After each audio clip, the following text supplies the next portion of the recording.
Fala galera, Dizascope, Douglas Gonçalves por aqui para mais um vídeo, meu amigo, aqui no canal. Você já conhece Fábio Coelho? É nóis, brother. E aí, sempre bem vestido aí? Sempre bem vestido. Então, isso daí. Saudações. Seguinte, hoje nós vamos falar sobre discernimento de espírito. Vamos embora que tá quente. Meu amigo, você tem um dom que a gente acaba falando pouco, né? E às vezes que eu ouvi alguém falando era de uma forma assim, às vezes não tão bíblica, baseado muito em experiências, né? É discernimento de espírito. O que é esse dom que está na lista, né? Sim. O dom de discernimento de espírito está na lista de 1 Coríntios capítulo 12. E é interessante que, como você falou, ele e o dom da fé ali, o pessoal quase não fala, né?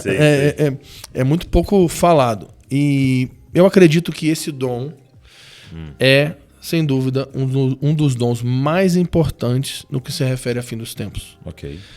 Eu vou explicar por quê. Vou usar um exemplo para a gente entender o que é discernimento de espíritos. Eu gosto de usar o exemplo seguinte. Imagina o seguinte, Douglas, você, pastor da igreja, família Dizascope, está presidindo um culto e de repente uma pessoa sobe na plataforma e começa a dançar igual uma maluca. Começa a dançar, aquela dança louca, assim, constrangedora. Ok. Que tá todo mundo, tá todo mundo olhando e o pessoal tá olhando pra pessoa e olhando pra você. Tipo assim, o que o pastor vai fazer? Aí nesse momento você tem que tomar uma atitude. O que farei? Por quê? Porque de fato essa dança muito maluca nesse culto podem ter no mínimo 3 fontes. Ok. Primeiro, a pessoa pode estar dançando sob a influência do Espírito Santo? Pode. Sim. Há essa possibilidade. Existe. A maioria dos casos a gente sabe que não é. Mas biblicamente há respaldo para isso. Lá, exato. Né, a mulher dele ficou até constrangida. Ficou quase pelado lá de tanto que ele dançou, né? Ficou doidão. E a mulher ficou com raiva lá. E aí a segunda opção, a pessoa pode estar sob a influência de um espírito maligno. Sim. Querendo atrapalhar o culto, chamar atenção e tudo. Humilhando a pessoa, tirando a atenção de Jesus do culto e criando, né, baderna. Sim, pode ser. Eu já vi isso acontecer. Mas também pode ser aquela dança muito doida, pode ser apenas fruto das emoções da pessoa. Ela está muito emocionada. E ela está fazendo aquilo ali fora de ordem, o que ela não deveria estar fazendo. Aí a pergunta é, qual é o critério que você vai usar para decidir se você vai parar ela ou não? É o exterior? Não. É discernindo qual é a fonte por trás da ação. Porque se a gente for ser racional, a gente sempre vai mandar parar. Sim. Mas nós precisamos discernir a fonte que está por trás da ação. Então é isso. Essa é a capacidade de discernir espíritos. Porque hoje a gente está pensando bastante na nossa organização de igreja, né?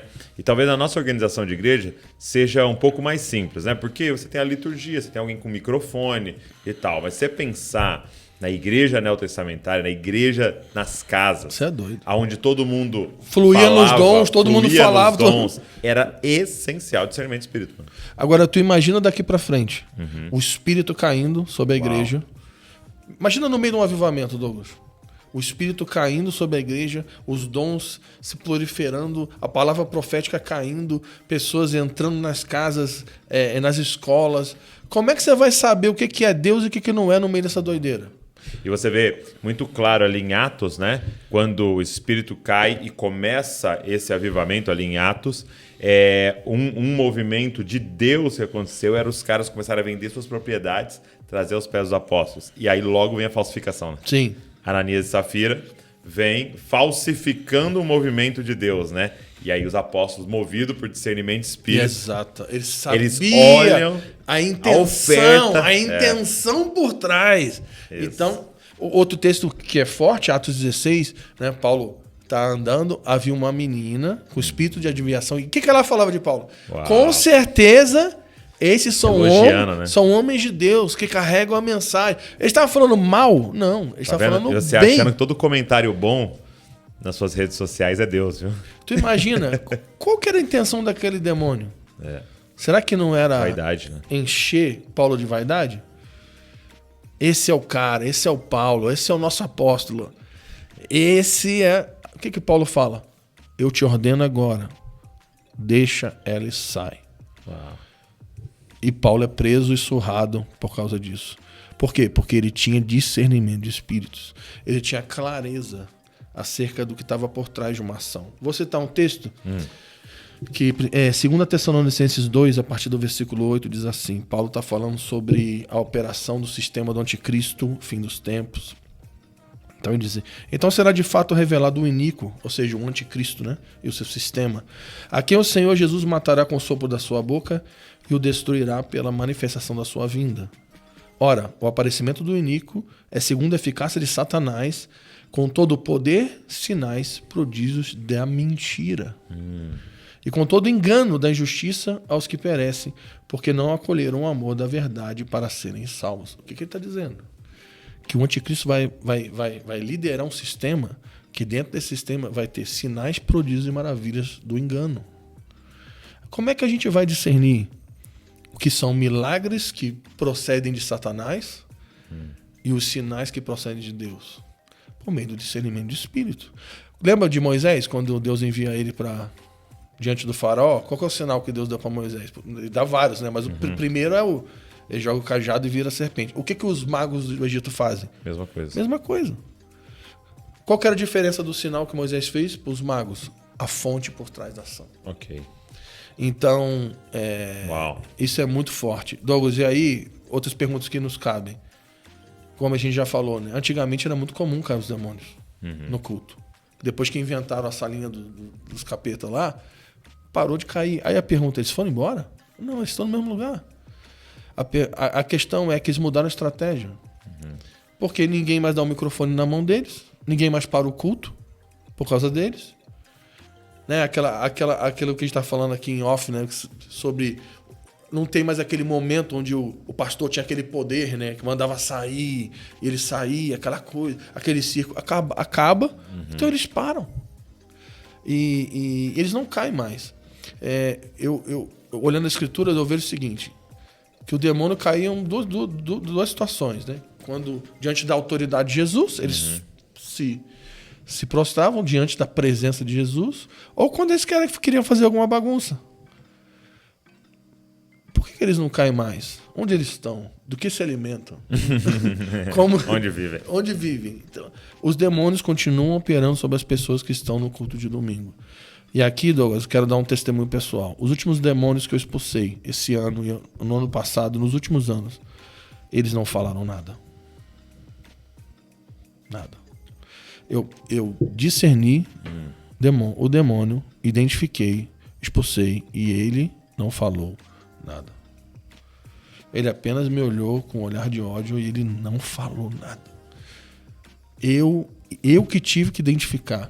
Nós já vimos isso juntos, em cultos, onde pessoas estavam endemoniadas e a gente estava lutando contra isso, pessoas sendo libertas, e quem estava em volta estava achando nem só sabia. Que a pessoa estava passando mal. Porque no meio do mover, isso é muito sério que eu vou falar, no meio do mover, onde pessoas caem, choram, é muito similar uma pessoa que está caída, endemoniada, e uma pessoa que está caída no poder do Espírito. No poder do Espírito. Como é que a gente vai discernir isso? Então, a minha oração, Douglas, é que nós precisamos buscar esse dom. É porque do que você está falando de eles não estarem mais caindo, parece ser as duas estratégias dele, né? Por um tempo, a estratégia era: eu vou dar a impressão para eles de que eu sou mais poderoso do que Deus e que eles precisam ter medo e fugir disso. E agora a estratégia parece que isso não existe, né? Parece que ele não existe, então ele está ali e muitas pessoas falam, não tem esse negócio, isso aí era invenção, isso aí não existe mais e tal. E ele passa desapercebido e continua atuando na vida das pessoas. Sim, e nós precisamos ter um olhar de amor. Sim. Sobre pessoas e sermos movidos pela compaixão de Jesus para servir essas pessoas com libertação em nome de Jesus. Eu tive uma experiência há algumas semanas atrás, eu fui ministrar com o Alessandro Vilas Boas numa conferência, a gente estava ministrando junto, e aí no final eu estava orando, ele estava ministrando, né, com a canção, E aí nós começamos a orar, ministrar, e daqui a pouco o jovem ficou endemoniado. Assim, logo na frente. Só que ninguém percebeu, Douglas. Ninguém percebeu. Porque a impressão que dava, tipo assim, o jovem tá só chorando e aí ali eu fui, orei, a gente orou, expulsou o demônio e o Alessandro continuou cantando normalmente e no final a gente conversou sobre isso. Quantas pessoas estão nas nossas conferências estão oprimidas por Satanás, pessoas que ainda não foram libertas e ainda não receberam o evangelho. Sim. Nós vamos ter que ser intencionais e ter compaixão dessas pessoas, buscando esse dom, e assim como Paulo diz em 1 Coríntios 14, né? Buscar os melhores dons, aqueles que edificam o próximo. Muito bom.